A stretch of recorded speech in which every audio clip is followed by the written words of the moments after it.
First PUC economics question paper, marks 50, duration 1.5 hours. Part A, Roman number 1, choose the correct answer. First question, scarcity is the root of. Dear students, you have 4 options and you have to choose one among these. All economic problems, social problems, political problems, all problems, and the answer is all economic problems. Question number 2. When you sell goods to make profit for yourself, you are called producer, seller, service holder, service provider, and the answer is seller. Question number 3. In India, census is carried out once in 5 years, 10 years, 1 year, 2 years, and the answer is 10 years. Roman number 2. Fill in the blanks. Question number 4. Dash is the year of second stage of demographic transition of India, and the answer is after 1921. Question number 5. Chairperson of Planning Commission is dash. Answer Prime Minister. Match the following questions. Roman number 3, that is question number 6. In that you have 4 questions. Primary data. Answer is first hand information. Enumerator, the person who collects data. GDP, gross domestic product. Zamindari, system of land settlement. Roman number 4. Answer the following questions in a sentence each. Question number 7. What is sample survey? Answer, the data are collected about the samples. Question number 8. Expand DGCIS, Director General of Commercial Intelligence and Statistics. It means in part A you are having Roman number 1, 2, 3 and 4. Part B, Roman number 5. Answer the following any 2 questions in about 4 sentences each. Give 2 examples for qualitative data. Answer, examples of qualitative data include sex, that is male or female, name, state of origin, citizenship, etc. Question number 10. Write any 2 qualities of a good questionnaire. Answer, question should be simple and clear. Question should not be too long. Question number 11. Mention any 2 scarcities of your daily life. Answer, scarcity of food, scarcity of money, scarcity of water. Roman number 6. Answer any 3 of the following questions in about 4 sentences each. Question number 12. What was the objective of the economic policies pursued by the colonial government of India? Answer, convert India into an exporter of raw material and an importer of finished goods produced in the factories of Britain. Question number 13. What are the goals of 5-year plans? Growth, modernization, self-reliance, equity. Question number 14. Give the meaning of tariffs and quotas. Tax imposed on imported goods is called tariff. Specifying the quantity of goods which can be imported is called quotas. Question number 15. What were the main causes of India's agricultural stagnation during the colonial period?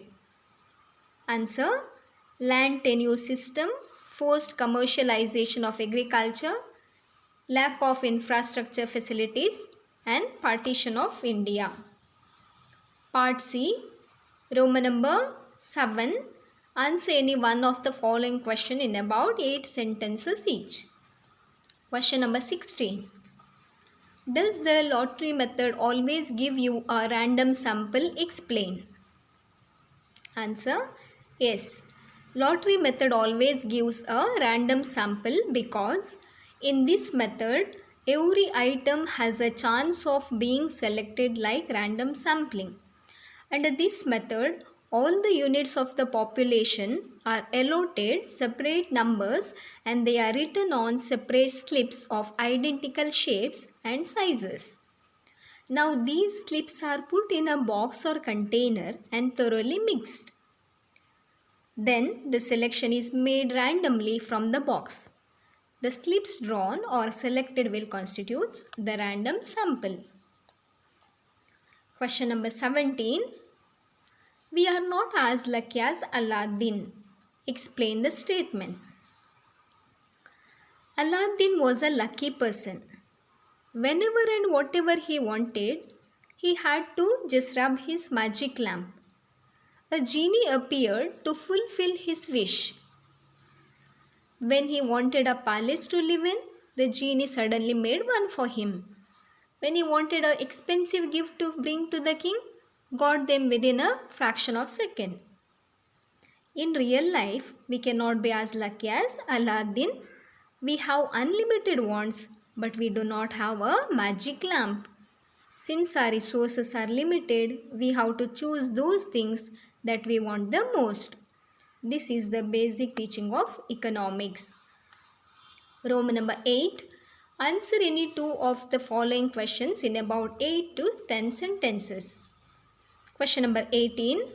The traditional handicraft industries were ruined under British rule. Justify this statement. Answer.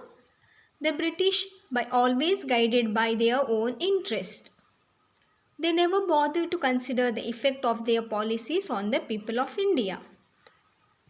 They imposed heavy duties on Indian handicrafts. Indian handicrafts had to face competition from machine-made goods from Britain. They followed a policy of duty-free export of raw material and import of finished goods from Britain and imposed heavy duties on export of Indian handicrafts.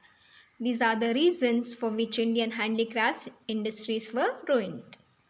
Question number 19. Write a short note on land reforms of India. Answer. Reforms which were initiated to bring a change to ownership pattern of the land were called the land reforms. Then you have to write the needs of the land reforms.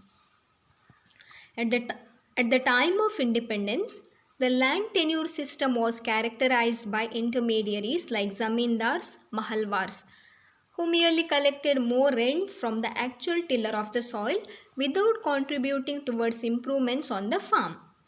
In order to remove the intermediaries, land reforms were introduced. The low productivity of the agricultural sector forced India to import food grains from the United States of America.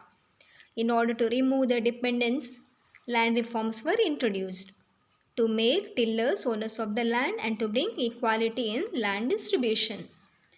The following are the important types of land reform: abolition of intermediaries, consolidation of land holdings, land ceiling.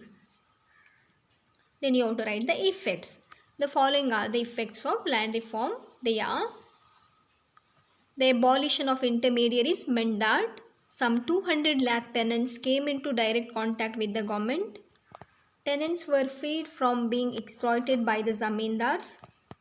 The ownership confessed on tenants gave them the incentive to increase output, and this contributed to growth in agriculture. Dear students, then we have question number 20. What do you understand by the drain of Indian wealth during colonial period? Answer. During British rule, export surplus was generated, but this surplus was disadvantageous to the country's economy. Several essential commodities were scarcely available within the country. Export surplus was spent as payment toward these scarce items which are imported from Britain. Further, export surplus was used to make payments towards administrative expenses and war expenses of Britain. This led to the drain of Indian wealth. Then we have part D, that is Roman number 9. Answer any one of the following questions in about 20 sentences, and the question is of 6 marks. Question number 21. Briefly explain how statistics helps to study economics. Statistics helps an economist to present economic facts or data in a precise and definite form. Statistics helps to reduce the bulk of the data. Mass data can be reduced to few numerical measures. Statistics helps to find relationship between different economic factors. For example, price and demand, price and supply, income and consumption, etc. Statistics helps in predicting or forecasting future. For example, the impact of today's investment in national income in future can be predicted with the help of statistics. Statistics helps in the formulation of economic policies. Question number 22. Explain briefly about the census and NSSO. There are some agencies both at the national and state level to collect, process and tabulate the statistical data. These agencies are NSSO, CSO, RGI, DGCIS, etc. Dear students, here they asked to explain about census and NSSO. So you have to just explain about census and NSSO. Census. The Census of India provides the most complete record of population. Census of India is regularly conducted its survey once in every 10 years since 1881. The first census after independence was conducted in 1951. It collects information about population such as the size, density, sex ratio, literacy, migration, etc. NSSO. The NSSO was established by the Government of India to conduct nationwide surveys on socio-economic issues.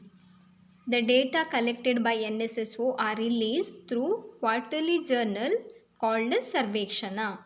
NSSO provides estimates of literacy, school enrollment, employment, unemployment, childcare, etc. Then we have Roman number 10, that is answer the following question in 20 sentences. Each you have to answer one question. Question number 23. Explain the status of India's agriculture during British rule. Indian agriculture was primitive and stagnant during British rule. The main causes of stagnation of agriculture sector were as follows. Land settlement. The British government in India introduced the land settlement system. They introduced the zamindari system, under which zamindars were considered as the permanent owners of the soil. It reduced the status of tillers. Forced commercialization of agriculture. Farmers are forced to shift to commercial crops which are ultimately used by British industries. Lack of infrastructure. As the British rulers did not give much attention to increase irrigation facilities and other basic needs. Question number 24. Write the economic justification of the policy of subsidies. A form of financial assistance offered to farmers by the government to purchase agricultural inputs is called subsidies. The Government of India has provided subsidies to farmers to adopt high-yielding variety technology. Subsidies are needed to encourage the farmers to test the new technology and to increase the agricultural production. Different economists have different opinions about subsidies. Let us know about the argument for subsidies. Subsidies are needed to encourage farmers to adopt new technology. Most farmers are poor. They would not be able to afford new technology without government help. And you know, farming is risky business, so the government support is necessary for poor farmers. Eliminating of subsidies would increase inequality, as only rich farmers will benefit from the new technology. And the last part of the question paper, that is part E, and it is the project oriented question. That is Roman number 11. Answer the following question. Suppose you are a research student and you are asked to conduct a survey about the midday meal program in schools. Prepare a good questionnaire to support your survey. Dear students, you have to prepare the questionnaire. Questionnaire means the set of questions. I have prepared 12 questions and you can write or prepare your own questions. Here I have prepared some of the 12 questions. Let us see. Name of the students, age, gender, number of children in the school, name of the school, is your school provides clean food? Here you have to write yes or no. Likewise, is the food provided tasty? Yes or no.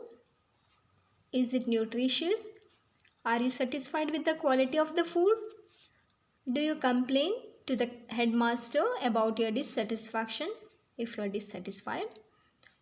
Was your complaint attended to your satisfaction? Is midday meal program beneficial to the students? This is about the question paper of first test. This is a sample question paper.